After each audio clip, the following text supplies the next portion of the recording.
It's every my people there, big up on yourself to an Tivoli and all, Spanglers, because this year, we're done with the borderline thing this year.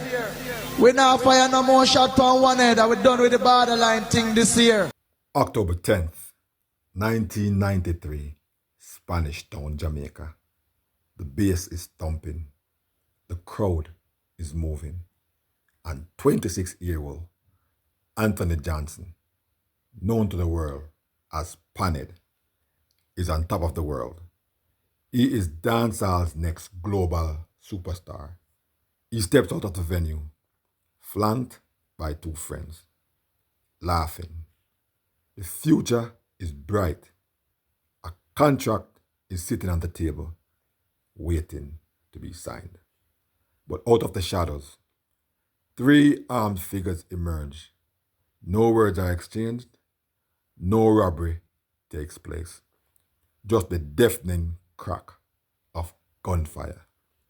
When the smoke clears, Panhead lies lifeless on the pavement.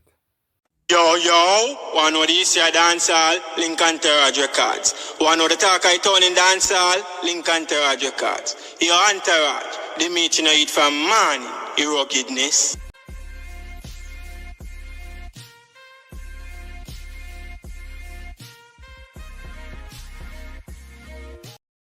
Bless up, and welcome back to Entourage Records. You're new via here, please consider subscribing. Turn on your post notification bell so whenever I make a new upload, you can be the first to be notified. It was a hit that shook Jamaica to its absolute core. It wasn't just the loss of a life. It was an execution that completely changed the trajectory of reggae and dancehall music forever. Who wanted Panhead dead? Why was he targeted just as he chose peace over violence? Because this year, we're done with the borderline thing this year. We now fire no more shot on one head, and we're done with the borderline thing this year. All junglists and everybody, I want to hear say pam pam. No more segregation. Watch out. And how did his death inspire the greatest anti-violence anthem in music history? Today, we uncover the dark, unsolved mystery of Panhead. So if we understand the tragedy, we have to understand the man. He was born at the quiet rural parish of St. Mary in 1966. Anthony Johnson, he never wanted a quiet life. He wanted the rhythm. He loved the music. He loved the live dancehall, that truck back business there, where I ride from city to city all over Jamaica. In the mid-1980s, he migrated to the concrete jungle of Kingston. He starts from the absolute base, gripping the microphone at local sound systems, battling other DJs for a turn to speak. So no, he had to be competing to get that microphone at the prime time of the dance. So by 1988, the hard work pays off. His debut single, Give Me a Little Lovin', that song blew up. And from right there, dancehall started to know, who is this Panhead? Panhead had a delivery like a machine gun, sharp, rhythmic, and commanding. He quickly became a staple on major stage shows. He hold his own alongside future icons like Beenie Man, Capleton, one of, if not his best friend, and a young Buju Banton. Panhead was part of the rude boy era, recording tracks like Respect Gunman.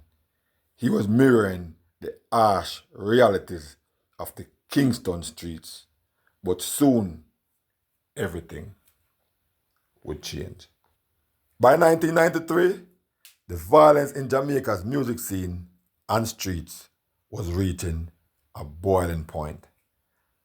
Panhead looked around and made a defining, dangerous choice. He decided to stop feeding the fire. He completely pivoted his music. Now an artist when normally I sing whole heap of gunman song and them way there, him start do some more, like cultural style.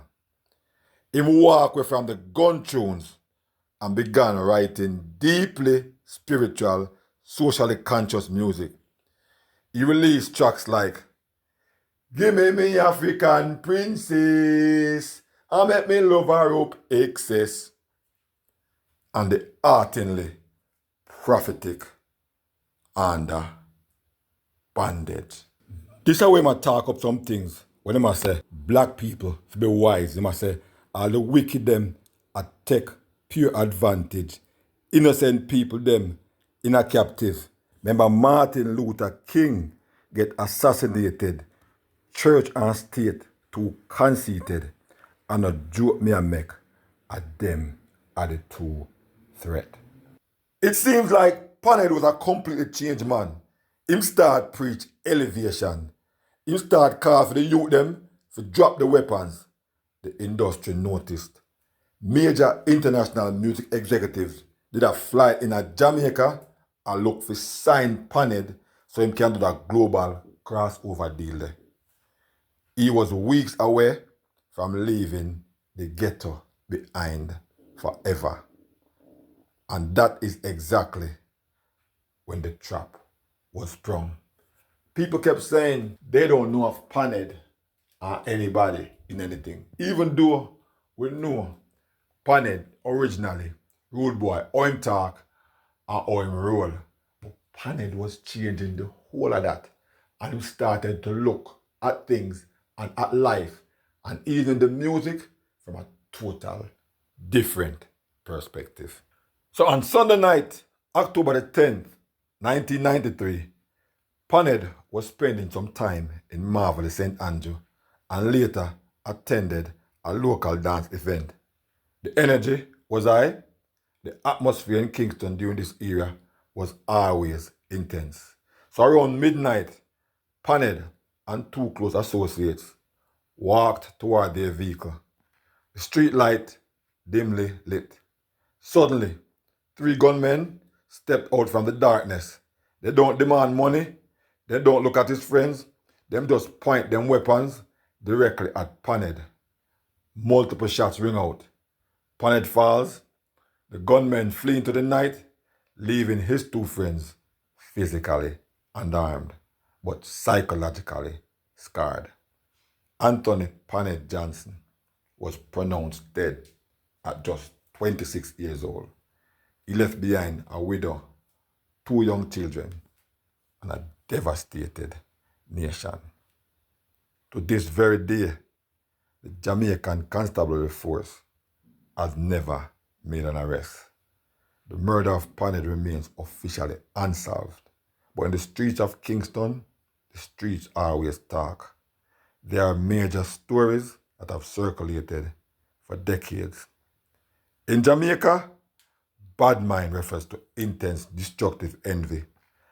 Panhead was about to sign a massive international contract.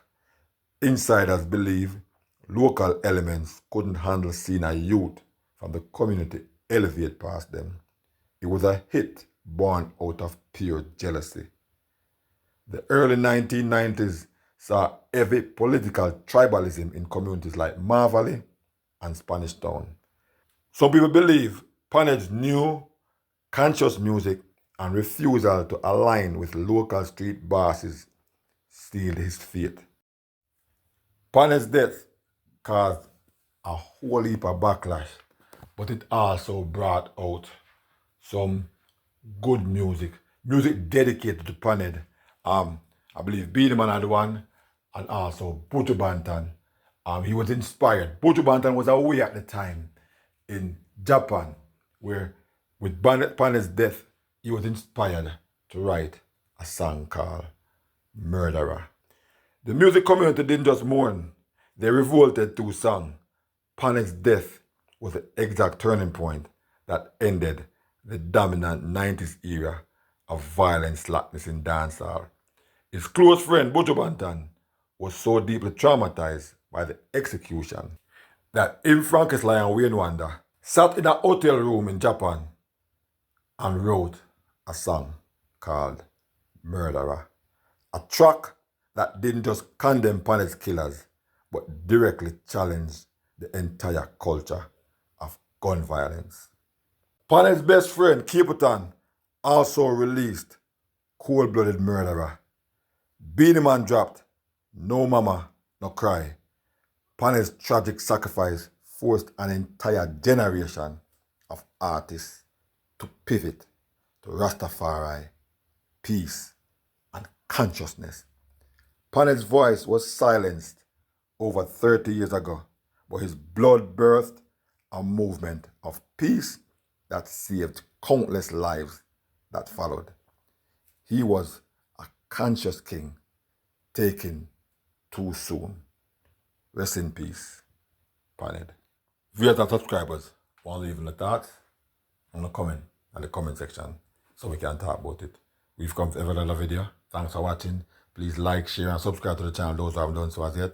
Also, please turn the post notification bell so whenever I make a new upload, you can be the first to be notified. Peace out, bless up, I'll definitely catch you in the next one.